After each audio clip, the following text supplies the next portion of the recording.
so I need to stick to that now, Caoímhe, because I've always said Kiva. Oh, well, you're from Derry, so in the north, so I would say just go with Kiva. It's your name.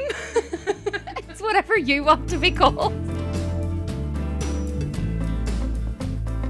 Hello and welcome to the Mad About Herself podcast with me, Alana Kerrigan, and today's guest, Caoímhe McGinley. Yay.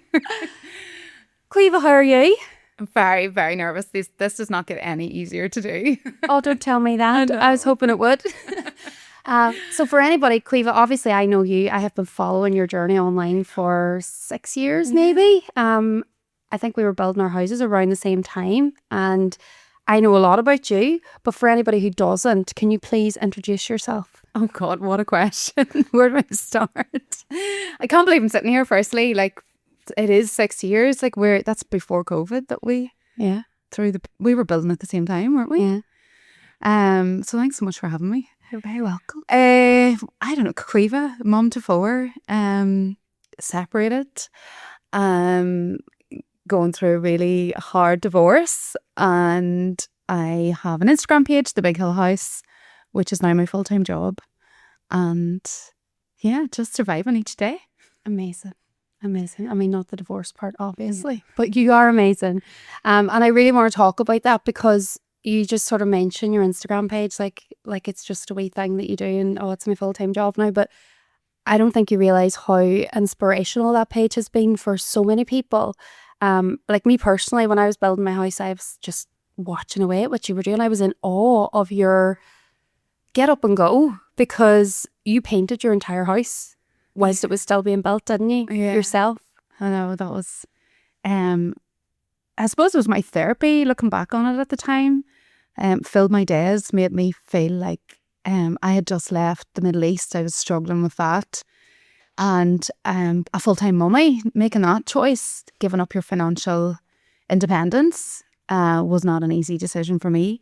But I knew I wanted to be a mummy for a few years because, as lots of my followers will know, 45-day maternity leave in the Middle East was really hard. Yeah.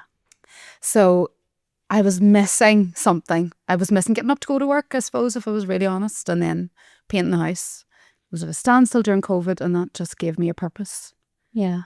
And I think you were always very creative with your approach, though, with not just painting the house, but how you documented that. People really loved that you had so much energy about you. You know, that you were choosing really fun music and you were dancing around and you were making that look like it was a joy. You inspired me to take on painting some of the rooms in my house. And I did not feel joyful when I was doing mine. And I thought, I've been sold a lie here. Because and you had a small child. Like, what? Yeah, at the time you had Covla. What age was Covla when you were painting? She was only 18 months at that time. 18 months. Yeah. And she was just bobbing around, minding her own business, not getting covered in paint. I know. So many people commented on that. But that, you know, they were such good kids. And I think just from the get-go, I was like, you're not allowed to touch the paint. And they just listened, you know. Yeah. But yeah, lots of people have said that I make it look easy, and when they go to do it, they're like, I'm dying. Yeah, and you do it in gorgeous clothes. I actually put up a question box. Now, I didn't say who was coming on the podcast, but I gave a brief description of who the people were. And so many people guessed that it was you. Oh. And they all said, like, ask her how she doesn't get her clothes dirty when she's painting the house. Because you wear beautiful clothes, like your Sunday best, and paint them. I've tried that, inspired by you, and I've ruined so many outfits.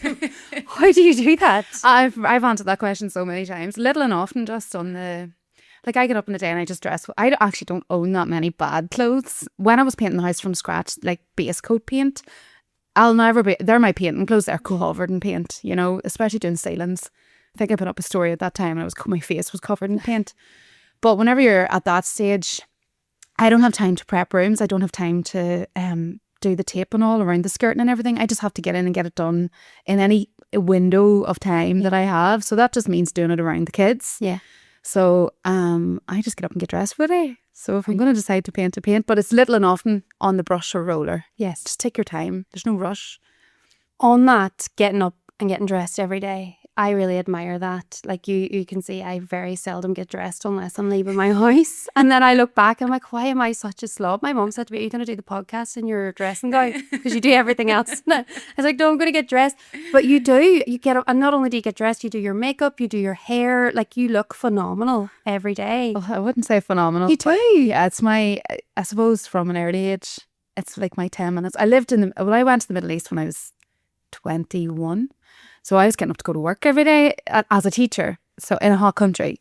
So my makeup and hair was always done. I was always put in an effort to dress well each day. And I love picking my outfits, something different every day. So it sets the tone for the day. On a random day that I decide not to do that, 10 people will knock at my door and I am dressed or not dressed. And I'm like, God's sake. So yeah, I put my best foot forward every day. Yeah, I think that's amazing. And it's 10 minutes. It takes me 10 minutes to do a basic makeup. And that's my 10 minutes to me every day. It's something I do for me. Because there's not a whole lot else I would do in a day for myself. So no, you do definitely dedicate, from what I can see anyway, so much of your time, so much of your life to your children, and being an incredible mummy to now 4 children, because since you moved in you've had Potty as well. You said there, people turning up at your door. Is that something that happens? Do you find you get a lot of visitors? Do you have a good village around you? Oh, no. I just mean like, the postman, or maybe a couple of delivery men, or like ticket sellers, and I still haven't, I mean more that. It's not, no, there's like my house, it's just my parents really.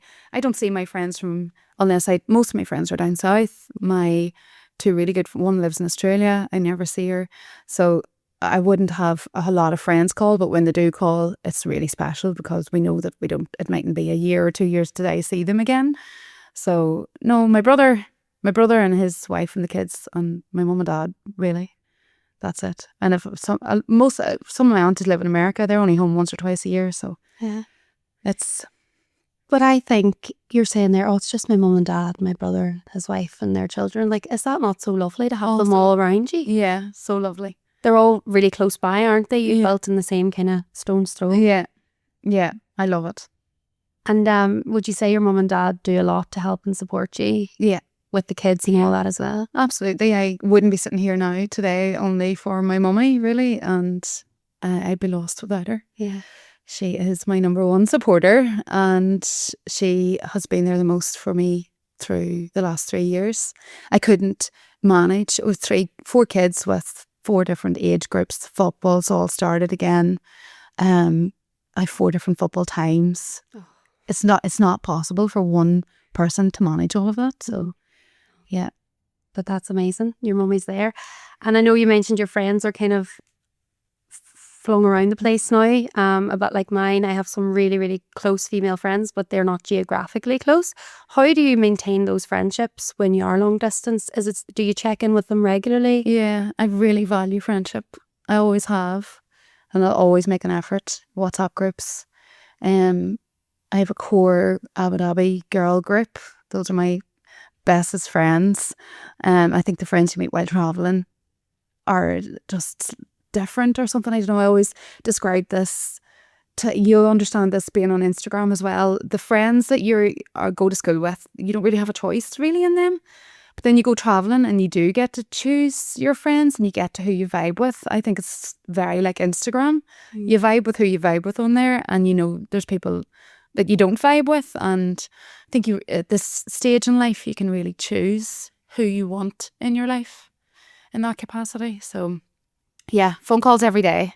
I'm really lucky with it's women that have gotten me through the last 3 years especially. Yeah, and you have been through a lot in the last 3 years. Yeah. And we talked about that before, and it's maybe not something that we're going to get too deep into, because I do feel like you've talked about it now as much as you possibly can on your own platform and on other podcasts. Excuse me. But it's not a surprise that you've been through a challenging time. Now, what I will say is, you told me there it's been 3 years since your separation.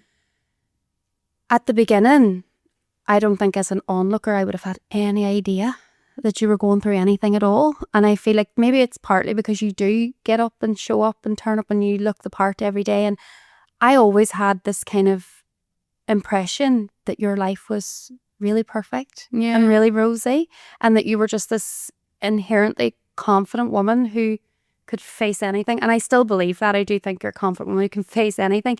But I think over the last maybe year or more, you've started to show up a wee bit more vulnerably online and be a wee bit more honest about, right, things have not been very good and I'm doing my best and I'm showing up because I have to.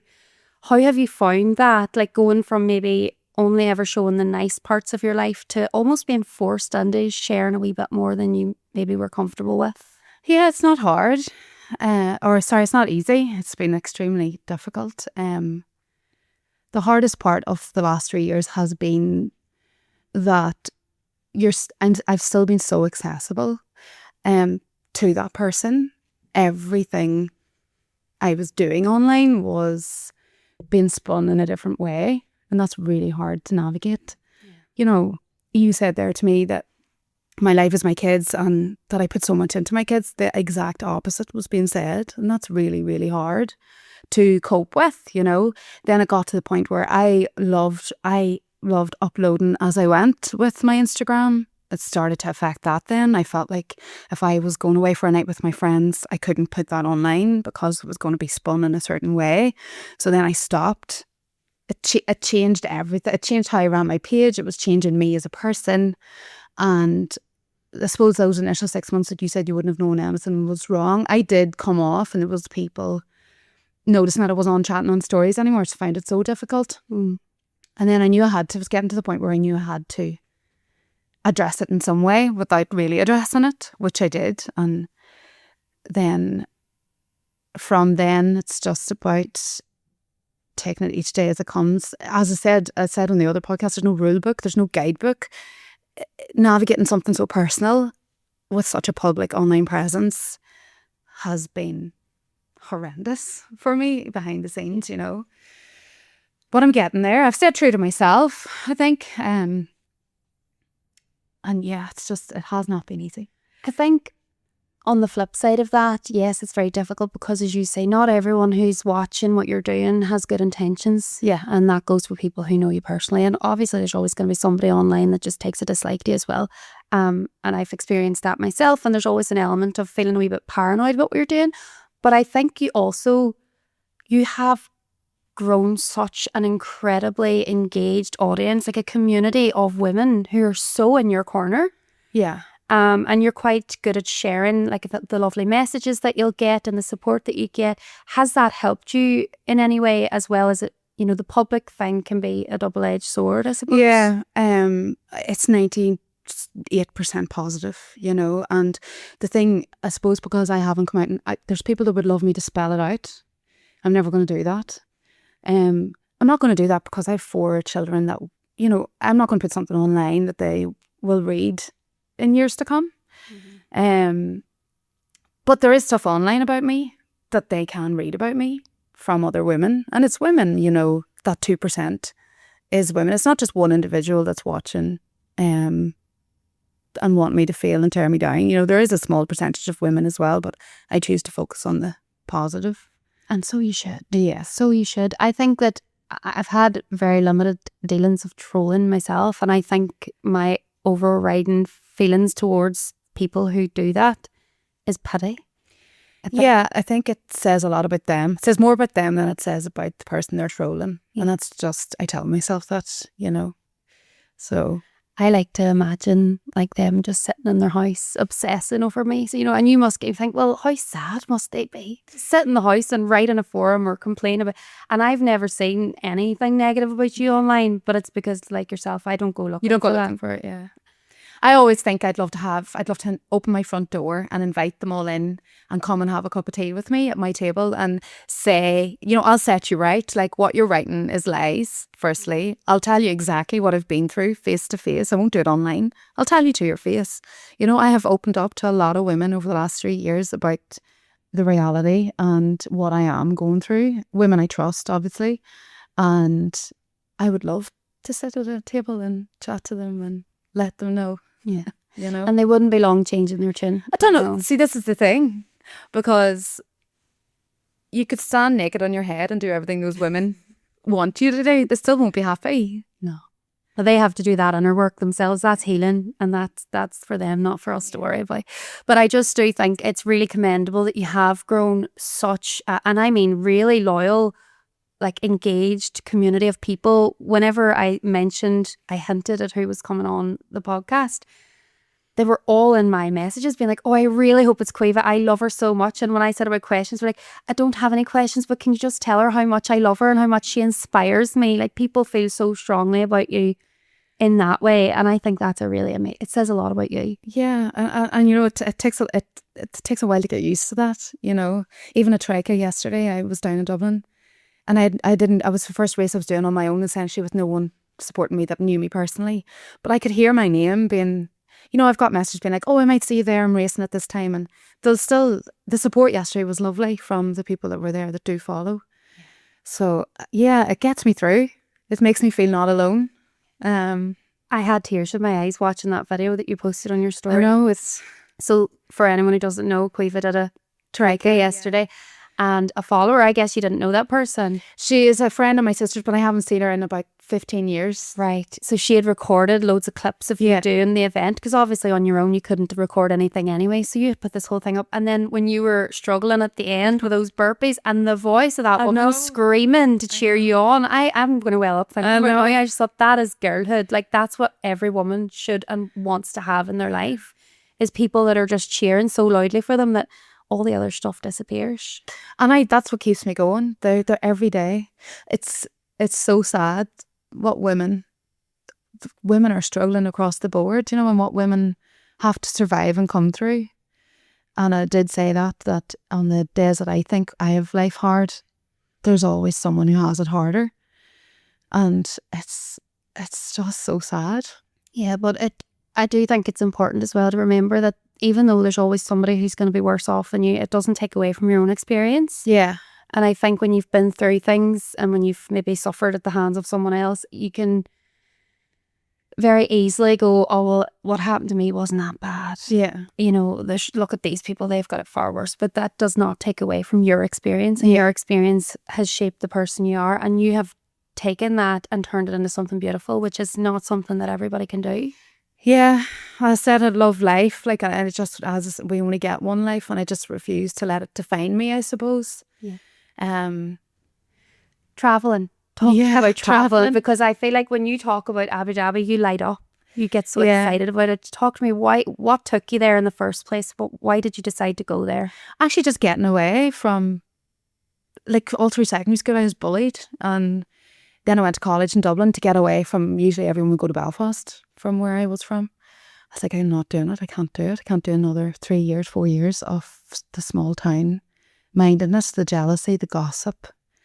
So I made the choice to go to Dublin, and two of us went, me and my best friend, who's still my best friend to this day. She actually rang me on the way here. We went to Dublin, and I really started to get an eye-opener into that you don't have to be putting up with jealousy, and you don't have to be putting up with the gossip. You know, you go to Dublin, you're anonymous. So done that for 3 years, and then just continued on that. I didn't know what I wanted to do after college, and then I went to Qatar, and it was the best 2 years of my life, still is. You know, I always say 24 was my most favourite year, but those 2 years in Qatar, there was a couple of Irish girls, and then I played rugby, got to travel all around the Middle East, had really good male friends from Australia, England, New Zealand. They're still my friends today, you know, we still check in with each other.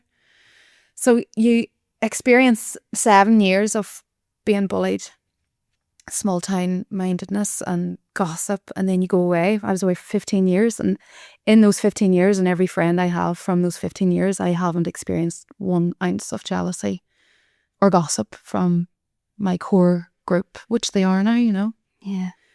But so, it's gone, sorry. Yeah, so like that's why I hope my children all travel, and I hope, and obviously my eldest is starting secondary school now, and the anxiety I feel as a parent for that, because I know he's going to the same secondary school I went to, and I don't know what I'd do if he was bullied in secondary school, because I know what it was like for me. I don't know how my mum managed me through those years, but yeah.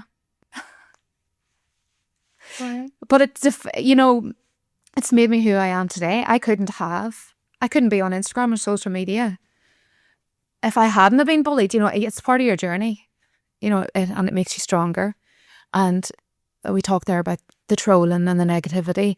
It literally rolls off my back.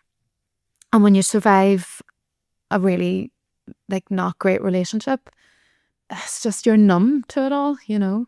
All that matters is how you feel about yourself and how you get on and live your life every day. Like, and my mummy's opinion means the most to me. If my mum says you shouldn't have said that online, which is very rare, I'll run everything past her first. Do you think this is okay? Do you think what I'm wearing today is okay? And what if she says it's okay, it's okay.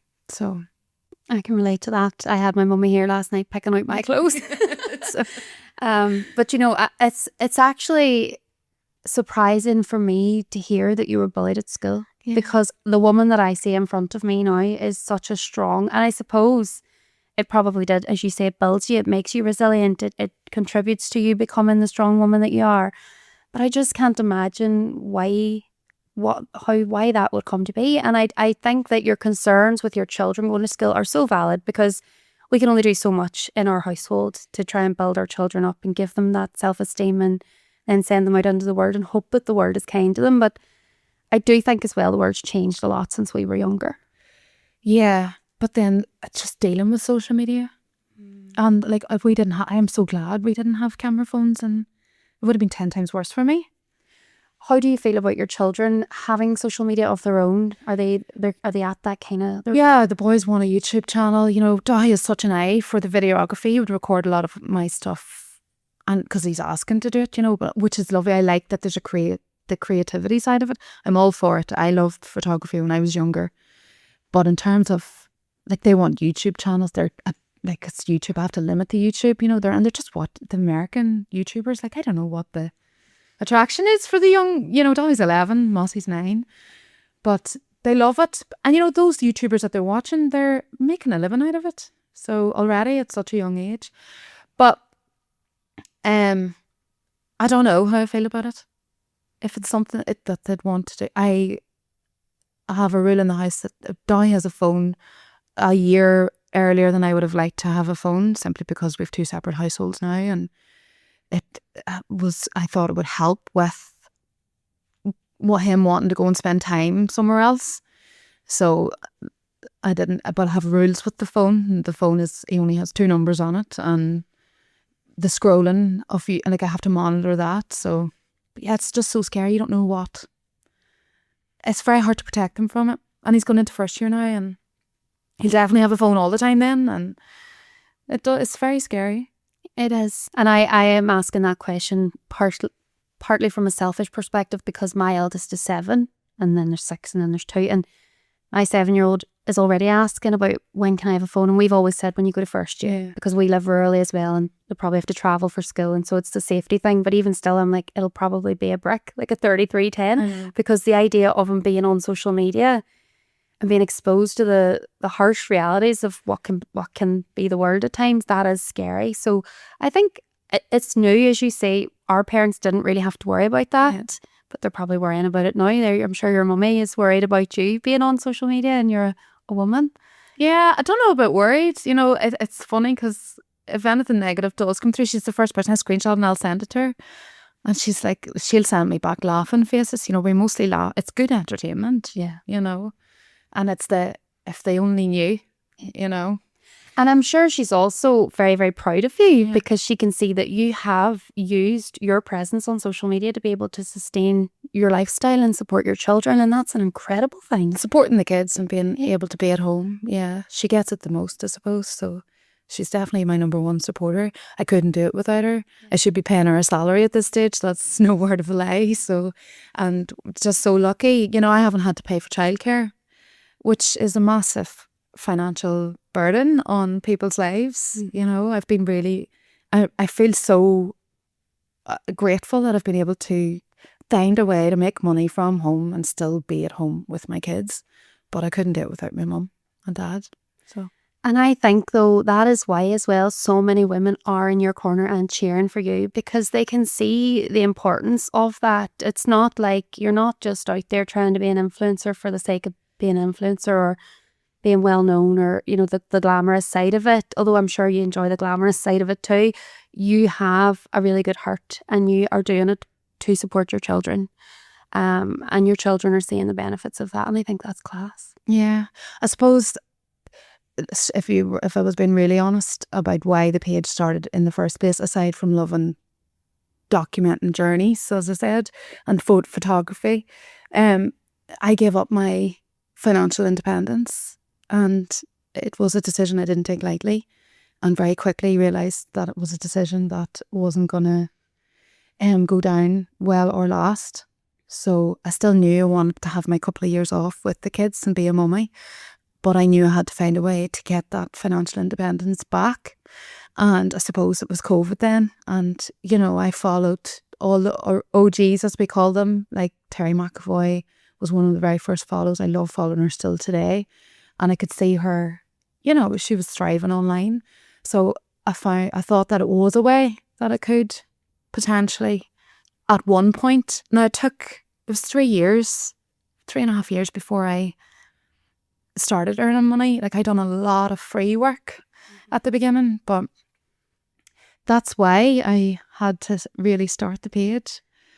I remember reaching out to you and asking the first time because like yourself, you've grafted for a good, as you say, it's 6 years now, but before you started making any money, it was at least 3.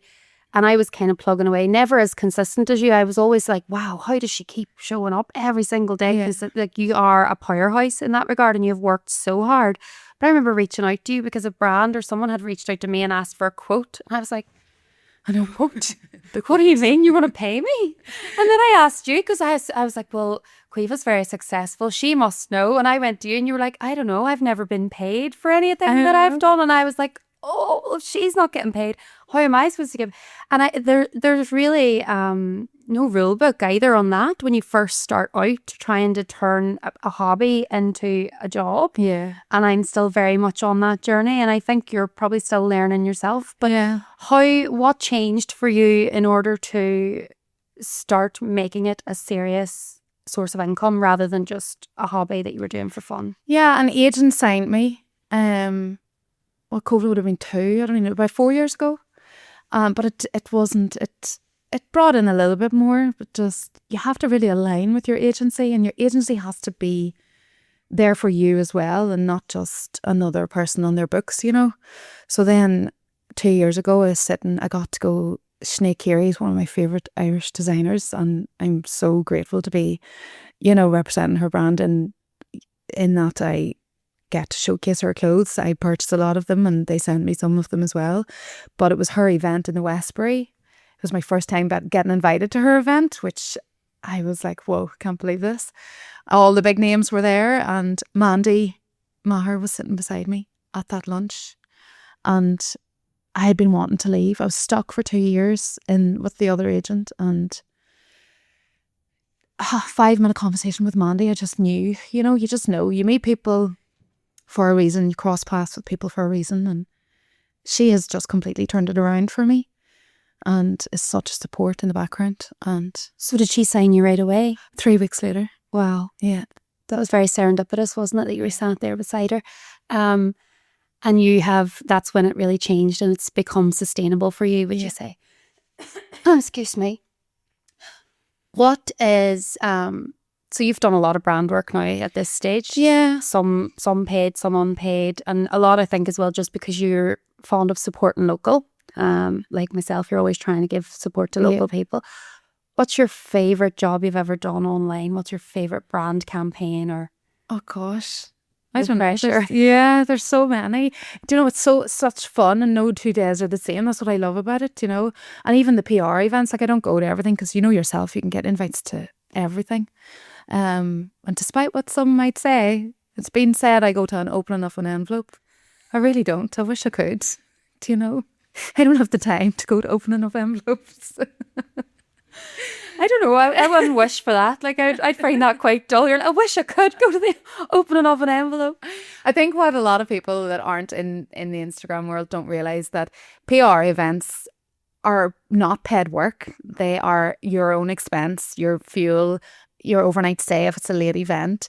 All that is an expense to yourself. So, but the PR events is a chance to be put in front of a brand, and it can lead to paid work. So yeah, Sinead Carey is probably one of my favourite Irish designers to be working with. And obviously Bellamy onto like Linda Stinson, she's a powerhouse, like a powerhouse, and she inspires me, you know, it's a goal. Like she's what a businesswoman. And she's so down to earth. She's never forgotten her roots. Yeah. So I love working with Bellamy onto. The Kia Ireland, the being in the St. Patrick's Day parade last year. These brands are all getting a great shout out now. It's just occurred to me. I'm like, hang on. I'm not getting paid for this. Should Don't we worry. invoice them? You need to have you sponsorship yet? No, but I might send them a cup. Me look. We got Quiva on. She shouted you out. But no, Kia, you were in the St. Patrick's Day parade, weren't you, for Kia? Just with the boys, to experience that with the boys. Like, I have never done this. I went to college in Dublin, spent one St. Patrick's Day there, but to experience that and see the crowds and with a brand, you know, it was just, and to do it with the boys. Yeah. As I just love the opportunities that it brings, you know, and that there's such a, I was always told you need a niche down. My page was always a mixed bag. And I was like, no, because I can't niche. My life's not niche. I love this. And everyone used to say to me, you need to have your own brand. I'm like, but I love too many things. I don't know. I actually do know now what I'd love to do, but nobody's life is niche. And I understand there's the fashion creators, and we very much started out as a self-built account. It can't be a self-built account forever, you know? So I love that no 2 days are the same. I love when I get an email through. I was actually on the road up from the Trica yesterday, and the agents emailed and they're like, this brand wants to do this with you for the next 3 months. And I'm like, unbelievable. I love it. I was sitting at Galway races last year, day 2. I'd done 5 days at Galway races, and Hayley messaged me and she said, SuperValue emailed me directly, and I put everything through the agency. Then Mandy was handling the SuperValue job over emails while I was getting ready at Galway races, and I love that. I love how I can be anywhere in the world and still working from my phone. It's just, that is, I think, my favourite thing about this kind of work as well, is being able to do it flexibly around your family. And you said something there that I think is so important. The fact that you got to bring the boys along to the St. Patrick's Day parade. Quite often these events and these things that we get to do are very much about us as women, and not that often do you get to involve the kids. But I love, like, there's nothing I love more. Me and my children and my husband, we went to like just the local pantomime last year. But anything that I get to bring them along to, or if we get like a wee night away in a hotel or something, and they're so excited by that. They're like, we get to do this because of mummy's job. Yeah. And I don't know about you, but sometimes I feel like me working on my phone a lot can impact how present I am with my children. I feel like they do pay a cost. Oh, definitely. Yeah. But another lady who I admire so much, I'll not say her name, but she's been there for me in the background. She's a big account in the south of Ireland.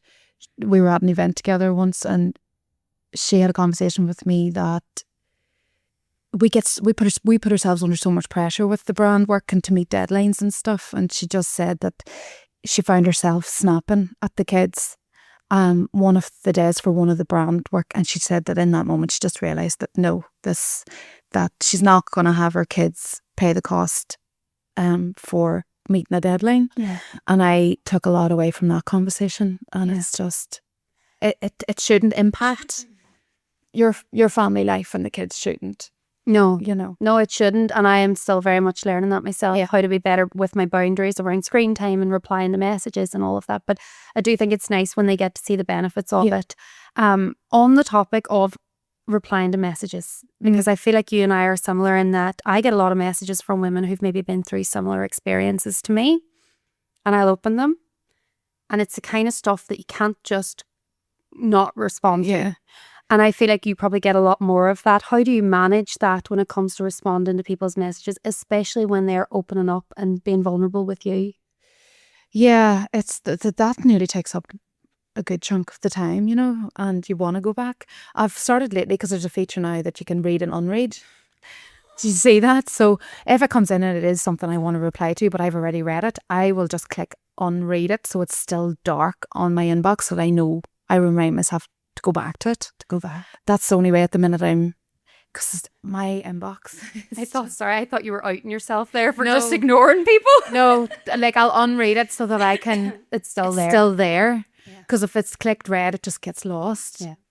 Or I'll screenshot it and I'll have it in my phone, and I'll remember the woman that sent it to me, Yeah. and I'll make a point of going back. Yeah. Because, like, there's so many women that don't have the support, and so many women that don't have support from their own family, and then so many women that are maybe away from their family and just don't have anyone, and you need to have someone. You need someone. And sometimes a stranger is the easiest person to talk to. And it's the shared stories. Women message me at so many different stages of a breakdown of a relationship. Some of them are 10 years out the other side of it, happier than ever. And it's those women, it's those stories nearly that I'm like, thanks so much for sharing, because you give me hope, and hopefully one day that will be me. And there's nobody has ever messaged me saying that they're 10 years out the other side and regret it. Yeah. You know, so it gives you hope that you'll get there one day. But I think that's such an important thing as well. As you say, people will message you who are maybe further back. Maybe they're still in a relationship that's not going so well, or maybe they're, you know, I don't know, you probably don't have followers who are still at school, but maybe they're in a situation where they find themselves being bullied, or they're reaching out to you at that point, and you're able to tell them the way forward. I have mummies that have teenage daughters, and mummies even. I have a lovely over 65 following. Which is like my mum and dad's age, you know, and they're lovely. They're the best cracks, even the voice note. It's such crack, you know, whenever, and I'm so impressed that they're even voice noting. Like, mummy and daddy wouldn't voice note me, you know. But yeah, and then they've daughters that are 20, 21, 22, maybe in a relationship, or getting bullied in secondary school and so worried. And I've always just said, like, do your best to be there and get them through secondary school and get them away. Just tell them to go travelling. Yeah. Travelling changes everything. You know, there's no downside to travelling, I don't think. Mm. And I think you made a good point earlier about, like, when you're at school, you are kind of stuck with the people you see, especially if you live in a small town. You don't really see anyone outside of school. You have a very limited pool of people you can choose from to be around and be friends with. When you go travelling, the world literally is your oyster. And I've met some of my best friends for life when I was off travelling. I never did any long stints abroad like you did, but I think just going off and seeing different parts of the world and spending time with people that you wouldn't normally get to meet, it really opens your mind. And there's so much value in that. How did you find then, after going away, how long were you away? 10 years, 12 years? 15 abroad. Wow. And then 3, like, college. I would always count Dublin as being away, like, so 18 years total. So that's a long time out of your small town in Tyrone. Yeah. When you came back, how was that? Still the same. I feel the same. I live in a bubble, is the best way I describe it. I love my house. I love that mum and dad's down the lane. But I'm also very aware that mum and dad aren't always going to be down the lane. And when that day comes, the Big Hill house won't be the Big Hill house for me. I hope it will be for the kids. But the fact mum and dad are down the lane is the only reason really that would keep me there. I always had a lovely romantic notion of living in the south of Ireland. I love the south of Ireland. I prefer the south of Ireland. I find the people nicer in the south of Ireland. Most of my followers are from the south of Ireland. All my friends 99% of my friends are from the south of Ireland. So I feel like, I always say to mum I was born in the wrong county and the wrong country, because I am a sun-hot country girl. Like, I love the heat. I hate the weather. It just kills me. Yeah, kills me. But yeah, I struggle. I keep myself to myself. Outside, if I don't get involved in school stuff, I don't get involved in community stuff. I just, whatever the kids need to do, this football, they'll get to the football and they'll be back from their football. But no, I would still, and I talk to my 2 friends who are also from home and don't live there anymore. And the 3 of us feel the same about going back. And obviously I'm back the most. I'm back more than they are. You still feel the same walking into the local shop, and you still feel the same walking into. There's just so many people that haven't moved on from 20 years ago because they've never gotten away. See, I find that actually quite, there's a lot of what you're saying that I can relate to, but I grew up in the city. So it was, when I moved away for university and went travelling and stuff, it still felt like Derry City was like, to me, it felt like such a tiny place, but it wasn't a small town. I now live in a village. So I'm seeing what it's like to live in a village as an adult who knows herself and isn't like, you know, I feel like as a young person, you make mistakes. I made so many mistakes as a teenager. And if you were like, ask people in Derry what they think of me, I don't want to know. I know. I really don't. I to keep that to yourself. But I'm quite. Well, I know what they think of me. I'm still living it. So, but I just think there's a lot to be said for that. Like, you've obviously grown as a person, and anybody who can't see that growth and isn't happy for you about it, they just probably have a lot of growth left to do themselves. and they just don't. It just doesn't matter. I think anybody else's opinions of me, as I love that saying. Yeah. Anybody else's opinion is not your business. Yeah. And it's not. I keep myself to myself. Keep my head down. I don't bother anyone. And it's mad that I'm even online because I lived such a private life. When I went to college in Abu Dhabi, I wasn't online. I had my own personal Instagram page, for the kids, photographs of the kids and that. But I like flying under the radar and just keeping myself to myself. You can't do that with an online presence. No, not when it's at like 300,000 people or whatever it's at now. Yeah, you kind of waive that right to privacy to an extent, but I do think you can still have boundaries around it. At the end of the day, you are in control of what you share online. Yeah. And I've had to remind myself of that. We have a mutual friend, Laura, who lives near me. Good to see her after. Are you? Yeah, I haven't chatted. She's one of the good ones. She is. I love Laura, and I actually didn't know Laura until I started my self-build page, and then Laura making a home for anyone listening. Laura shared my page and was like, "Oh, it's amazing when you find a new page on here and then you realise it's someone local and you know them." And I was like to my husband, boyfriend then, I was like, "Aaron, who is this? I have no idea who this is." Because she's like knew him and not me.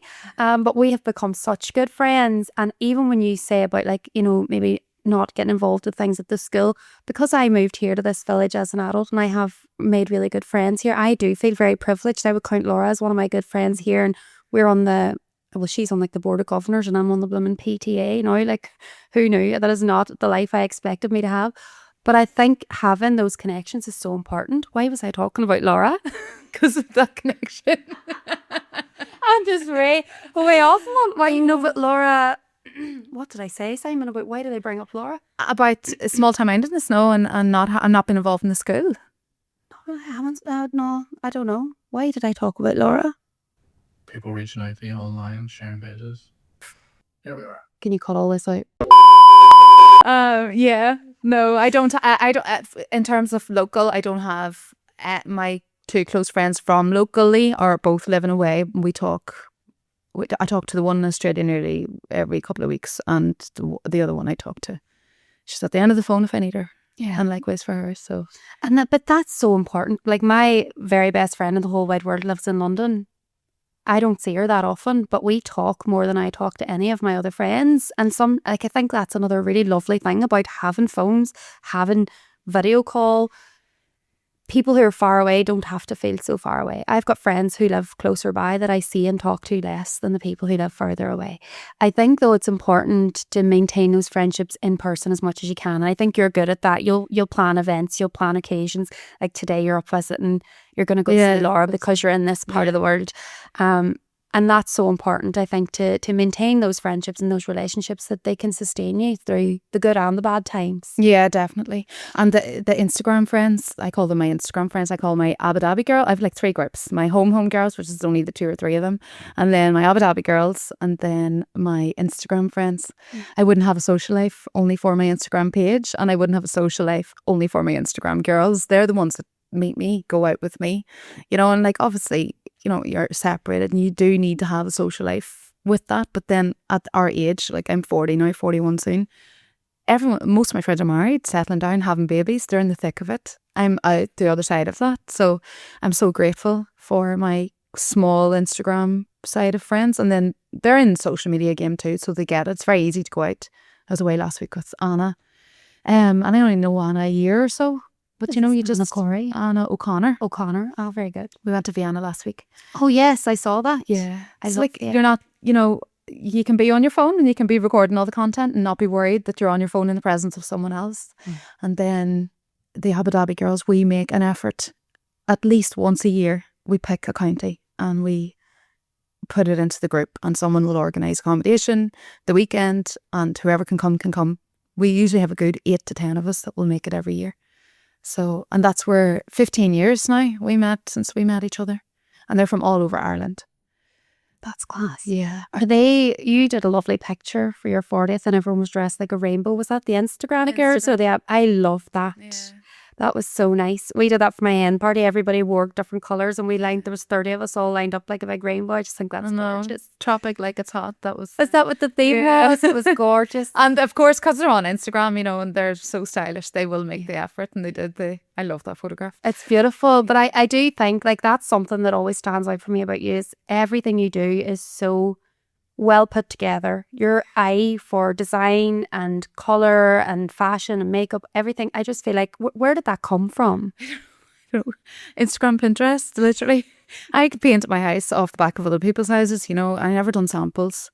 If I saw a colour on a house on Instagram, I messaged and asked what the colour was and I went with it, you know. So I don't know. Pinterest, I don't think I do. And people were like, why are you not doing interior design? I was like, well, because there's lots of interior designers out there that are qualified to do it. I'm not qualified to do it, you know. But I'd love to. I'd love to get a van and go on the road and go to women's houses and spend the day painting the room. I've heard you say this before, and I think you need to hire a camera crew. I know a good guy might do it with you, but that would be such an amazing series. I would watch that. Like, go and have the crack and have the chat and paint the room. You can come here. I've got a whole house that needs painted. And you get to see different parts of Ireland as well, and just meet people. I love meeting the people that are following me, and the people that are following me feel like they really do know me, which I love as well. But yeah, I'd love to do that, even for a year. Just that would be amazing. And you could find a way to monetize that. I'm sure somebody would sponsor you. You'd get your paintbrushes, your paint, the whole lot would be sponsored. And like so many people won't even know, I paid for all. People think that we get everything for free. I paid for like two fussy blokes. Keith from Butler and Dunn was incredible with me. He's the nicest man. He answered every question I had for... Are you listening, Keith? Because the Butler and Dunn might sponsor me to go on the road. I actually have. I'm not joking. 2.5 years ago, I think I said to him, will you have me down for a day? And I'll spend a day with you. He's an unbelievable painter. And I'll spend a day with you. I still haven't found time to get down and spend a day. You have to do it. I know, I'd love to. Do it. But they sent me the rollers and that. But I paid for all my paint. All of it. You're right. People do think, oh, they must get everything for free. Or they also think, if you do get things for free, that you must have loads of money. And usually if you're getting lots of stuff for free, you're not getting any money. And I used to say that to my friends, you know, I can't pay my bills with gifted items. Yeah, thank you, because I nearly named some that I know. Don't want to out myself there, shame anybody, but you know, there's only so many products a person can use, or how many, and that stuff doesn't pay the bills and it doesn't feed your soul. What you need is work that brings you joy. And I get the sense that even though you've had a rough couple of years, you do get a lot of joy from what you do. Yeah, we'll only work with brands that, you know, I say no to a lot. Like, and people think you'd flog anything, you know. No, I only will recommend a product if I love it myself, you know. And I think a lot of people are like that now. I think when you're in it, you can see who is just, you know, doing it because they're getting paid to say it. But I do only work with brands that I buy from myself and use every day and that align with me, you know. So, and that changes over time as well, I think, because I certainly would have maybe worked with a brand a few years ago because I liked it and it fitted with me then, and maybe it just doesn't. You outgrow things, you move on, and you outgrow your audience, you know. There's only so much of a product you can talk about as well, and sometimes it runs its course with your audience, you know. Yeah, as well. I've definitely found that. And like you said, you've got a really good group of over 65s. My husband used to make jokes because when we were out and about, the only people who would recognise me and say hello were like older ladies. And he was like, why do OAPs love you so much? I was like, I don't know I don't know if they love me. They love Potty. Potty it's the mummies, you know, the mummies that are that age and they have sons, say, and they didn't have the camera phones back in the day, you know, and it just brings them right back. Maybe their sons are 28, 29, 30, and it brings them right back to whenever theirs were that age. They just adore Potty. He is a gorgeous swain. He's your wee sidekick, isn't he? And I don't want to make you sad now, but he's going to school, isn't he? I know. I don't know what I'm going to do. I've told Mummy I'm going to go to Pilates. That might fill a day for me or an hour for me. But yeah, I don't know what. I'm dreading September. Dreading it. I'm not one of these mummies that enjoys the kids going out to school. Like, I'd happily homeschool if I had the time to do it, you know. Maybe you will do this roadshow. Paint roadshow. Go on the road. Do you think you could get to Dublin and back before nursery? No, he's not going nursery. 9 to 3. I still need to be there for school pickup. I'm there most days for school pickup. So, yeah. You will find things to do though, you will. But I understand that, like, well, I don't fully understand it because I am kind of one of the mummies who's like, kicking them out the door. I feel terrible saying that, right? I used to, before I had children, I was adamant that I was going to homeschool my children because I have like mixed views on the school system and the curriculum, and I didn't have a great time at school myself. So there was a part of me that was like, I'm not sending them out, I'm keeping them with me. Then I had them, and as much as I love them, I still love working, and I find it really, really difficult to work with them at home. And that I admire that so much, that you can still get things done with your children there, because mine don't give me peace to do anything. Yeah, but then I have the guilt that I'm not spending enough time with him. And I'm really noticing the eldest. I'm noticing that he needs me in a different way now. But then Polly takes up so much of my time and attention, takes up everybody's attention. He even has their attention. He rules the house, you know. And then I love, there's always those reels going around on Instagram, and it's like a reminder is he's obviously my oldest, so he's experiencing life but I'm experiencing motherhood with him for a first. You know, the other three I'm learning from Dahi, and I really see that I have to sort of change just with how he needs me, and like emotionally to be there more present with him. He's my deep thinker.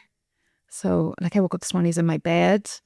So, you know, which I love, but it's, you know, it doesn't always happen. So then it would tell me that maybe there's something in the back of the wee mind going on, you know. So I'm just navigating secondary school. So I have secondary school and then Paddy going to primary 1 in September. That'll be a lot of change. But yeah, I do feel like I don't, and I said at the start of this year I'd love to spend more one-on-one time with them, take them away individually, you know. I took the boys to Newcastle for their first soccer match, so that was amazing. I'd love to do more things like that. Paddy gets so much of me anyway, so I don't need to worry about that yet. Even Kovla, she's 7 now, and I do think she's sick of the boys. The constant question is, why can I not have a sister? Can I not have another sister? So navigating that even, you know. Yeah. Well, I can relate to a lot of that because my eldest is also, I think it's an eldest child thing. Yeah. They are. I'm the eldest. Are you the eldest? Yeah. I think we take on a lot of the world ourselves. So you feel like you have to shoulder everything. I see my husband's also the eldest child in his house, and we look at our son and we're like, God love him, because he just feels like everything's his responsibility. And I feel so much guilt because he was only 1.5 years when he became a big brother. Same. And so my youngest now is 2. And we're looking at Arlie and we're like, you're a baby. He's a baby. But then I'm like, whenever Arnold was 2, I was expecting him to like give me over the nappies and the whites and, you know, be a big boy. You're a big boy. And I feel so much guilt for that. And I think all parents go through that to an extent, because as you say, that's your first time being a parent. You know, you don't know, there's no book. You don't know you're doing it right or wrong. And we probably don't recognise how much of an impact our emotions have on our children as well when they're small. But I think knowing you and the woman that you are, your children are going to be absolutely fine. Hopefully. They are. They definitely, I love that he has empathy, you know, because there was a lack of that in other areas. So I feel like as long as they have empathy though, you know, any individual that has empathy or is capable of empathy, because it's the ones that don't have empathy. We both know all about that. I do think that's something I had on my notes that I am not sitting with right now. But raising men, knowing everything you know about men, and we both know about men, and there's a whole spectrum of good and not good and in between. Yeah. How do you feel that now, especially as a single mum? What are you doing, or how are you? What steps do you take to try and ensure that your boys are growing into good men? Yeah, just hammering home respect, you know, the mummies, and especially my mummy as well. But my dad and my brother are such positive role. They idolise my brother. So they get, you know, they're getting it there from the male side as well. And just like in the house, like simple things, you know, like table manners. All of that, you know, it's so much, and that can slip so easily. You know, I see it, the toilet, the lid. You have to think of, you know, there's women coming after you to put down the lid. You know, it's constant with 3 boys in the house. But they're, you know, they're so good. I feel like I'm doing okay. When I catch glimpses of them together when they know I'm not around, and I see them interacting with each other, and I know I'm doing okay. Yeah. I think you're doing more than okay. thank you. And that's just as an outsider, but I really do. You travelled to Abu Dhabi with 4 kids on your own twice? Yeah. Once? I flew home with the 3 of them on my own, and then I've gone back twice, and we're due to go back. We're hoping it's booked for the end of May, but with everything going on over there at the minute, it's still very much up in the air. But they're great travellers. Like I had no choice. Like I was flying back and forth with the boys from a young age, and I think it's just when it's instilled in them from a young age. Same with the paint. You say no once, it should be enough. You know, they just get it. So same with travelling. It's easier travelling on my own with them. They're better behaved. I would need to. Well, maybe that's the key. Maybe I'll leave Aaron at home this year. I would love to know, like, how you do that. What's the step by step? Do you bring loads of snacks? Do you bring iPads? How do they entertain themselves? They love a good long haul flight. They just love that flight. Yeah, and I'm like, it makes my life easy. They have their iPads now. Obviously, they love the movies. They love that they're getting to order their food to the seat, and they have snacks. We go and do all of that, and they have their individual backpacks. It's an adventure for them. Do you feel like you instill a lot of independence in your children? Yeah. That's coming through as well. That, you know, for them, they feel like they're capable of doing that, and they're almost there to make you proud. Yeah. I said that in the last podcast about them getting up. They literally get up in the mornings. They dress themselves.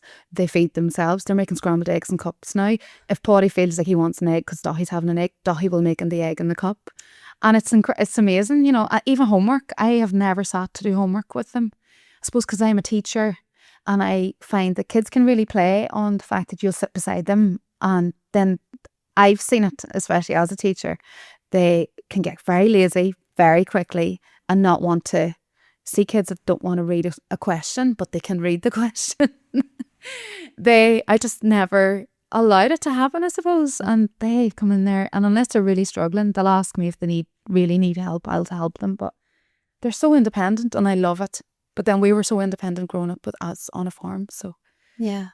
And we didn't even talk about you growing up on a farm. We didn't even talk about you being a teacher. We're going to have to get you back another time. No, say that's enough of me talking. No, I've really loved having you on. Caoímhe, thank you so much for coming. Now, there is a wee feature. You might have noticed my lovely pink post box here. It's a decommissioned Santa post box, and we rejigged it. It's now our letters to her post box. Wow. So you put me on the spot. A wee bit, sorry. This is our wee book. There's the receipt for our wee book. Expensive. But I need to get my VAT back on me $2.50. So what we're going to do, I'll give you that. We've talked a lot today about the you that you once were and maybe the woman that you're becoming. So you can choose either to write a letter to the woman you once were, the girl you once were, or the woman you're becoming, and have a wee think, put a few words down. It doesn't have to be a long letter. And then if you're comfortable, I would love you to share that with our listeners. Oh, wow. Alana, that's a massive ask. Sorry. Oh my God, the pressure. I'll write down one saying that I keep saying to myself every day. She's like, I'm never coming back. She made me write a letter. But you know what? I know you're capable because you were a teacher and you're a very independent woman and you can write this. This would take me a week normally to come up with, like, to sit down and really think about it. That's sometimes you just need to whatever comes to mind. As she's doing that, I want to have a quick word with you about the sponsor for this week's episode. Our sponsor this week is Oh My Glam. And if you don't know Oh My Glam, you have to get to know Oh My Glam. I have been a customer of theirs for years now. They do all the best luxury brands at unbelievable prices. They're well known for their bundles, but recently have uploaded loads of single products to the Glam outlet, so you can get things like Armani foundation, all your favourite Espa products, Kerastase, and so many other brands for ridiculously low prices. We have a special code exclusive to our listeners. The code is MAD30, and if you use it, you'll save 30% and you'll be supporting the Mad About Herself podcast. Do you want me to read it out? If you're happy to read it out. Okay, never forget your worth. I say that to myself every single day for so many different scenarios in my life. Stay true to yourself. And by that I mean don't let somebody else's behaviour make you change who you are as a person. And you will survive everything that's thrown at you and with a smile on your face. That's beautiful. That is beautiful. So if you want to put it in the post box here, this is a magic post box. It's going to transport it to you in the past and give her that wee bit of reassurance that she needed to get her through everything. I think you had it in you all along. I actually done that post on Instagram, you know, it was really, really long. Yeah. A letter to your 20-year-old self. I would need to read over it I again. must find it. Did you do that? Remember that girl's poem went viral and it was, you can post it when you raised it. Did you see that? The poem, and it was like, I met my younger self for coffee. Yeah, so it's similar along them lines. And then so this girl wrote this poem and then it went viral and then everyone did their own. I did one too and I found that really, really cathartic. It is. And it's so healing, isn't it? To look, I met my younger self for coffee and she was a mess. And I remember like, you know, mentally you go through it and you're like, oh, that poor wee thing.